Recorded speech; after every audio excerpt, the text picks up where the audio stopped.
First half so అనిపించిన టాలీవుడ్ ఇక second half పై concentrate చేసింది. అయితే ఫస్ట్ హాఫ్ లో రావాల్సిన పలు పాన్ ఇండియా ప్రాజెక్టులు సెకండ్ హాఫ్ కి షిఫ్ట్ అవడంతో పాటు మరిన్ని క్రేజీ భారీ ఫిలిమ్స్ కూడా వచ్చే రోజుల్లో రిలీజ్ కి సిద్ధమయ్యాయి. మరి ఈ సినిమాలైనా బాక్స్ ఆఫీస్ కి కల తీసుకొస్తాయా లేక డీలా పడ్డ టాలీవుడ్ ని నిలబెడతాయా? అసలు అంతగా ఊరిస్తున్న ఆ పాన్ ఇండియా ప్రాజెక్ట్స్ ఏమై ఉంటాయి? ఫస్ట్ హాఫ్లో చేతులెత్తేసిన టాలీవుడ్కి సెకండ్ హాఫ్ కాస్త పాన్ ఇండియా సినిమాలతో ఊరిస్తుండడంతో రెండో భాగమైనా మెప్పించకపోతామా అంటూ వచ్చే సినిమాలపై కొండంత ఆశల్ని పెట్టుకుంది. వీటిలో హరిహర వీరమల్లుతో పవన్ జూలై భారాన్ని మోస్తారంటూ సిద్ధమైపోయాడు. మరి పవన్ బాక్స్ ఆఫీస్ ఆశల్ని నెరవేరుస్తాడా లేదా చూడాలి. ఇక ఆగస్టు 14న హృతిక్ రోషన్ వార్ 2 ఒకవైపు ఉంటే రజనీకాంత్ కూలీ మరోవైపు సిద్ధమవుతోంది. రెండు వేరువేరు భాషల సినిమాలు కావడం, పాన్ ఇండియా స్టార్స్ ఇందులో భాగం కావడంతో రెండు ఇండస్ట్రీలు గట్టి వసూళ్లపైనే దృష్టి పెట్టాయి. ఇక హనుమాన్తో నేషనల్ వైడ్ గా క్రేజ్ కొట్టేసిన తేజ సజ్జా మరో పాన్ ఇండియా చిత్రం మిరాయ్తో సెప్టెంబర్లో వచ్చేందుకు రెడీ అవుతున్నాడు.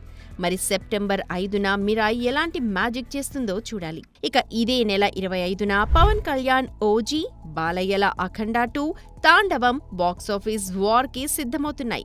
దసరా సీజన్లో ఎవరు విజయ పతాకం ఎగరేస్తారా అన్న క్యూరియాసిటీ అందరిలోనూ కనిపిస్తోంది.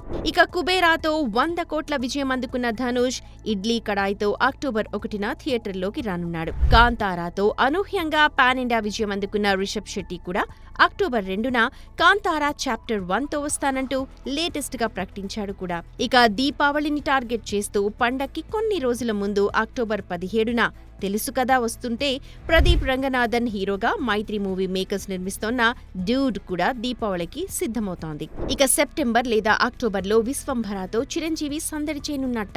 ఇది చిరు కెరియర్లోనే భారీ బడ్జెట్ సినిమా కావడం, బింబిసారాతో ప్రేక్షకుల్ని మెప్పించిన వశిష్ఠ దీనికి దర్శకత్వం వహించడంతో అంచనాలు భారీగా ఉన్నాయి.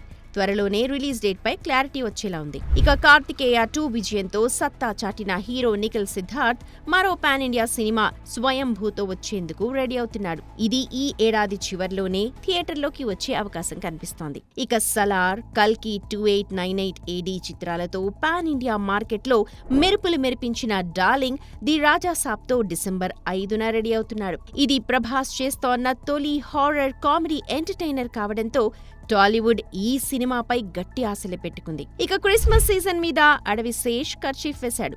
మృణాల్ ఠాకూర్తో ఆయన నటిస్తోన్న డెకాయిట్ డిసెంబర్ 25న థియేటర్లోకి వచ్చేందుకు రెడీ అవుతోంది.